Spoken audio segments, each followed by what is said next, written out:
90% of beginner makeup artist contour की जगह bronzing use करते हैं क्योंकि उन्हें कॉन्टूर और ब्रॉन्जिंग के बीच का डिफरेंस ही नहीं पता। अगर आप भी यही गलती करते हैं तो ये वीडियो लास्ट तक देखिएगा। Hello makeup lovers, welcome back to my channel. मैं हूं प्रीति और मैं लेकर आती हूं आपके लिए हर वेडनेसडे और सैटरडे एक नई मेकअप क्लास। अगर आप मेरे चैनल पर नए हैं तो सबसे पहले तो इस चैनल को सब्सक्राइब कर लीजिए क्योंकि यहाँ आपको मिलती है मेकअप के बारे में डीप नॉलेज। सो गाइस, पिछली क्लास में हमने डिस्कस किया था फेस शेप्स और फेस शेप्स के अकॉर्डिंग कॉन्टूर करना। आज की क्लास में हम डिस्कस करने वाले हैं कॉन्टूर वर्सेस ब्रॉन्जिंग को। सबसे पहले बात करते हैं कि कॉन्टूर होता क्या है। कॉन्टूर का मेन मतलब होता है फेस पे शेडोज क्रिएट करना। देखो, जब हम फाउंडेशन लगाते हैं तो फाउंडेशन लगाने के बाद हमारा जो फेस है प्रॉपरली फ्लैट हो जाता है। अब एक्चुअली में तो हमारा फेस फ्लैट है नहीं, हमारे फेस पे एक बोन स्ट्रक्चर है, डायमेंशंस नेचुरली है। तो ये जो डायमेंशंस है, ये जब हम फाउंडेशन लगाते हैं और फाउंडेशन लगाने के बाद ये डायमेंशंस फ्लैट हो जाते हैं, तो वापस से डायमेंशंस को वापस लाने के लिए हम ब्राउन शेड्स को यूज करते हैं। कॉन्टूर को सिर्फ डायमेंशन वापस लाने के लिए ही यूज नहीं किया जाता, बल्कि इसे फेस को स्कल्प्ट करने के लिए भी यूज किया जाता है। स्कल्प्ट यानी कि फेस को चिजल दिखाना, लंबा दिखाना, छोटा दिखाना। जब हम कॉन्टूर करते हैं तो हम बेसिकली एक इल्यूजन क्रिएट कर रहे होते हैं। जैसा कि मैंने आपको लास्ट वीडियो में बताया था कि एक आइडियल फेस शेप होता है ओवल फेस शेप। तो कॉन्टूर के थ्रू हम हमेशा ओवल फेस शेप का इल्यूजन क्रिएट करने की कोशिश करते हैं। अब कॉन्टूर्स जो होते हैं वो हमेशा कूल ब्राउन कलर्स में आते हैं। रीजन क्योंकि शेडोज जो होती हैं वो हमेशा एशी या कूल कलर्स में होती है, और हम क्या कर रहे हैं, हम कॉन्टूर से शेडो क्रिएट करने की कोशिश करें, इसलिए हमेशा कॉन्टूर्स कूल कलर में ही होते हैं। जैसे कि अगर आप इसमें देखेंगे तो ये वाला जो शेड है, ये दोनों शेड्स ये आपके कॉन्टूर शेड्स हैं क्योंकि ये दोनों ही ब्राउन कूल कलर्स में हैं। कॉन्टूर्स जो होते हैं वो हमेशा फेस शेप के अकॉर्डिंग किए जाते हैं और बोन स्ट्रक्चर के नीचे किए जाते हैं फेस को अपलिफ्टेड करने के लिए। अब कौन से फेस शेप के ऊपर किस जगह पर कॉन्टूर करना है ये मैंने लास्ट वीडियो में शेयर किया है, आप उस वीडियो को भी जाके एक बार अच्छे से चेक कर लीजिएगा। अब बात करते हैं ब्रॉन्जिंग की। ब्रॉन्जिंग जो होती है उसका मतलब होता है फेस पे वार्मथ ऐड करना और फ्रेशनेस को ऐड करना। ब्रॉन्जिंग की जाती है फेस पे सनकिस्ड ग्लो लाने के लिए। जैसे कि आप अभी अभी बाहर गए सन में और थोड़ा सा फेस पे टैन आ गया, तो वो एक नेचुरल ग्लो जो टैनिंग से आता है, ब्रॉन्जिंग उस लिए की जाती है। कॉन्टूर्स जो होता है हमारे बोन्स के नीचे होता है शेडो क्रिएट करने के लिए, वहीं जो ब्रॉन्जिंग है ये इसका अपोजिट है। ब्रॉन्जिंग हमेशा हाईएस्ट पॉइंट पे किया जाता है क्योंकि जब भी आप बाहर सन में जाते हैं तो सन हमेशा हमारे हाईएस्ट पॉइंट के ऊपर ही हिट करता है। अब हमारे फेस पे ऐसे कौन से पार्ट्स होते हैं जहां सन डायरेक्टली हिट करता है अगर हम सन में खड़े हो? तो एक तो हमारा ये हेयर लाइन, सेकंड हमारा ये चीक बोन, देन हमारी टिप ऑफ द नोज और हमारा ये चिन। तो ये सारे पार्ट्स जो हैं बेसिकली आपके ब्रॉन्जिंग एरियाज हैं। नेक्स्ट, ब्रॉन्जिंग हमेशा वार्म ब्राउन कलर से की जाती है क्योंकि सन में नेचुरली ही येलो और ऑरेंज है यानी कि वार्मथ है।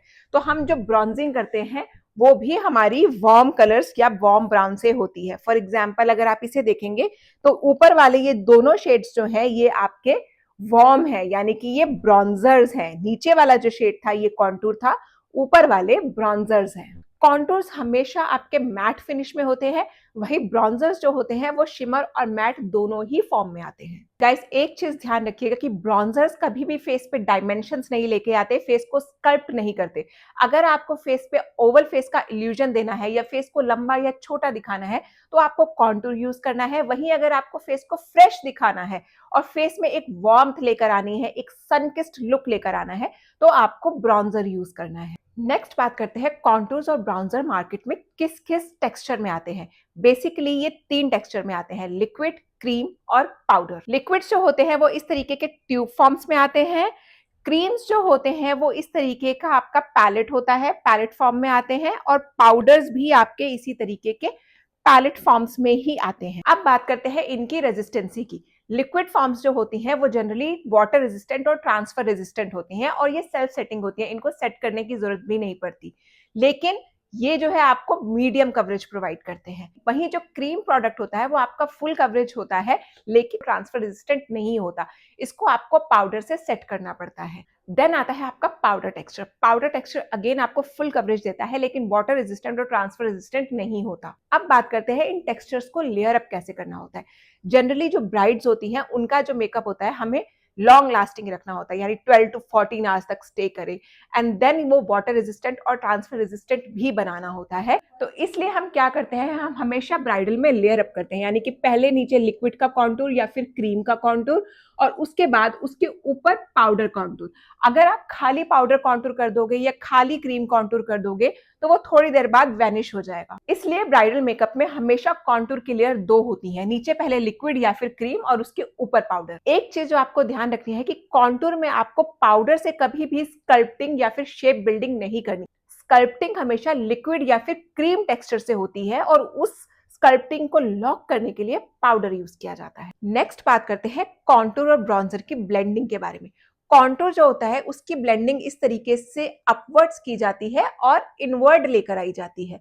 वहीं जो ब्रॉन्जर्स होते हैं उनकी जो ब्लेंडिंग होती है इस तरीके से हाईएस्ट पॉइंट पे 3 बनाकर आउटवर्ड्स की तरफ की जाती है। अब जैसे ब्रॉन्जर्स का एक प्लेसमेंट एरिया होता है, उसी तरीके से फेस को स्कल्प्ट करने के लिए कॉन्टूर के भी प्लेसमेंट एरियाज होते हैं। अब फेस पे कॉन्टूरिंग के 3 प्लेसमेंट एरिया होते हैं, आपका फोरहेड, आपका चीक बोन और आपका जॉ एरिया। इन तीनों में सबसे ज्यादा इंपॉर्टेंट होता है आपका चीक बोन का कॉन्टूर, क्योंकि यही आपके फेस को लंबा, छोटा और चिजल दिखाता है। चीक बोन का जो कॉन्टूर होता है वो स्टार्ट कहां से होता है, बेसिकली ये स्टार्ट होता है इस ईयर लॉब से और ये जाता है टुवर्ड्स द लिप्स और स्टॉप होता है जहां मेरी आई एंड हो रही है। इससे आगे अगर आपका कॉन्टूर चला जाता है तो फेस ड्रूपी दिखने लग जाता है, और अगर आप इस आई से पीछे ही छोड़ देते हो कॉन्टूर को तो जो आपको स्कल्प्टेड लुक चाहिए वो नहीं आएगा। अब आपको एक सीक्रेट टिप बताती हूँ, टेक्सचर स्किन के ऊपर कभी भी हार्श कॉन्टूर मत कीजिए, क्योंकि हार्श कॉन्टूर जो होता है हमेशा टेक्सचर को और ज्यादा एग्जैजुरेट करता है। रादर हमेशा टेक्सचर स्किन के ऊपर सॉफ्ट कॉन्टूर ही कीजिए। सो आई होप गाइज आपको कॉन्टूर और ब्रॉन्जिंग के बीच का मेन डिफरेंस समझ में आ गया होगा और नेक्स्ट टाइम आप दोनों को एक दूसरे की जगह यूज नहीं करेंगे। अगर आपको वीडियो में कुछ भी नया सीखने को मिला है तो वीडियो को लाइक, कमेंट, शेयर जरूर कीजिएगा और सब्सक्राइब करना मत भूलना।